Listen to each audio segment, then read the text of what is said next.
Welcome to Thingamajigger Thursday. In today's episode, we're going to be going over last week's tool, then we'll take a sneak peek at next week's tool, then we're going to reset on the Mega Tool giveaway because it wasn't claimed in its 2 weeks' time, and then if you stick around, I picked up something super cool just a couple days ago, and I want to share it with everybody. So let's get started. Well, ladies and gents, I think I might be stumped again. I have sifted through easily thousands of pages of tool catalogs. If you've never checked it out, it's called archive.org. And they've got scanned in tool catalogs and really all sorts of catalogs from early 1900s till present. I didn't want to wire wheel this, but I did to try to figure out what it said right here. And the best I can tell, it says something like 115P maybe, I'm guessing, or it might be a USA. I don't even know, I can't tell. So we'll go over some basics. We did have a couple guesses. One person said it looked like a chain expander for, like chandeliers or, light fixture chains. And then somebody else mentioned, actually I think it was Raw Bacon. And the first person I think was Robert. Raw Bacon mentioned that all he could find was an automotive spring expander tool, which this handle right here is very distinct. And the only photos I found that are similar to this, I'll throw them up here as we're talking, is the listing on some auction or vintage tool website, and it has the exact handle. Now that's a very unique handle. However, there are some differences.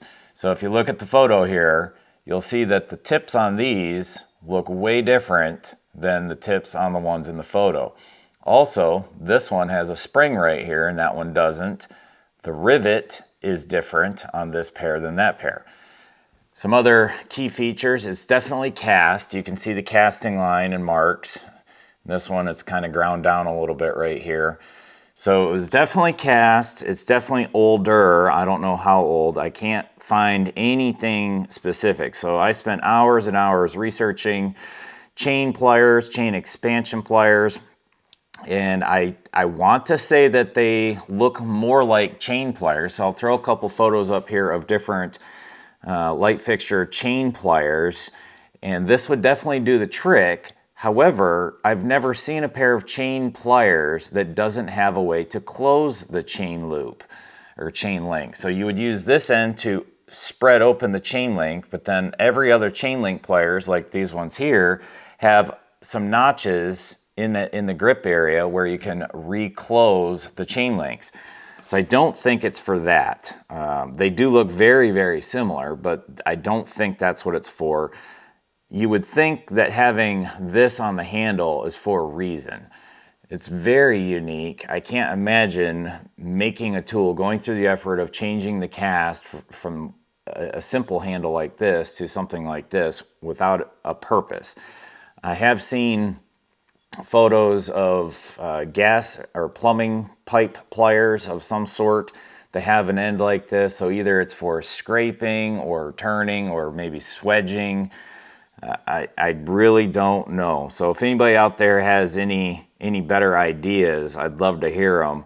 I'll keep looking little by little. There's really nothing else written on these, but I just can't find anything else more specific. And all the older tool catalogs, they made their tools and they stamped them. The quality stuff from back in the day, Utica, Starrett, Klein, Proto, Crescent, basically anything, that was quality back then about what I would assume the age of these are, was usually stamped. Not everything, obviously.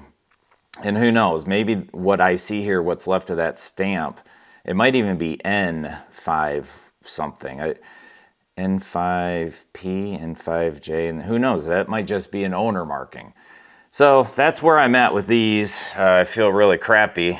Spent so much time trying to figure out exactly what they are, and oh well, it's just gonna go in the pile of stumpers for now. All right, we'll take a quick look at next week's tool.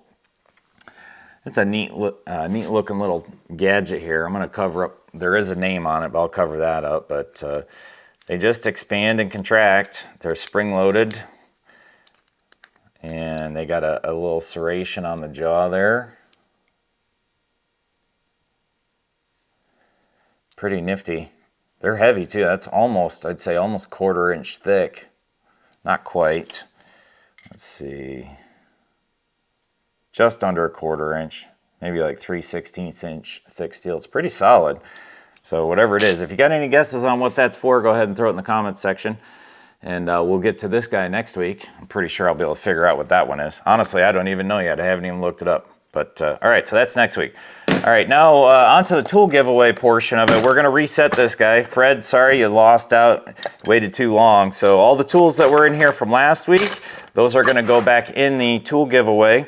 And I'm going to add in that Proto socket, the stud extractor socket, and you won't believe what I found just a couple days ago.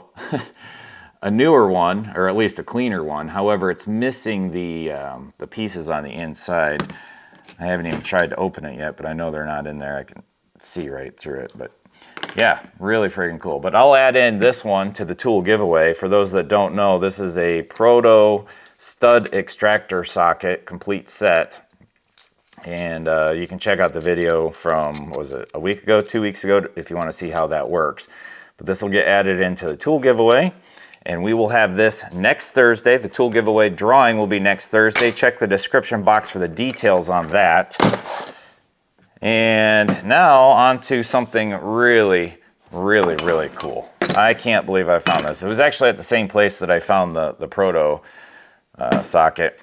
I'm gonna have to back up the camera actually to get a full picture of it. So if you didn't see, LS Starrett. Heck yeah. Some quality stuff here. Would you look at that? This is a 26-inch slide caliper in really nice condition. It's got a little bit of surface rust and pitting up top. Probably not even pitting. I could probably just hit that with some, steel wool and clean it right up. It does slide still. I had to work it a little bit, but holy smokes. And if you've ever tried to buy something Starrett, you know this stuff is not cheap. And man, this thing is nice. These are really, really expensive, over $1,000 expensive. And I almost feel bad the price I got it for. And it's just beautiful. Yeah, this'll go with my collection of other measuring equipment. Sadly, I don't really do anything, at least not normally, that requires really high-end calibrated measuring equipment, but I do have a bunch of Mitutoyo and Starrett, even a couple older Lufkin and Craftsman calipers and of the such. So if you'd like to see some of those, I'd be happy to do a video on those. Like I said, I don't normally do that kind of work. Every now and then, rebuilding an engine or checking something or something like that, I'll go ahead and need to use stuff like that, but I just really like it. I should honestly probably start looking to sell some of it, just keep the necessary stuff. I picked up this 9-inch Starrett caliper a few years back at an auction. I think I paid almost $100 for it, and I had to do a lot of cleaning to it, and honestly, I have never even used it. It's just been sitting on a shelf for almost 4 straight years. But yeah, so let me know if you'd like to see some of that stuff. All right, so as usual, hey, have a great, happy, safe weekend. Thanks for stopping by. Please hit the like and subscribe buttons. We'll see you next Thursday.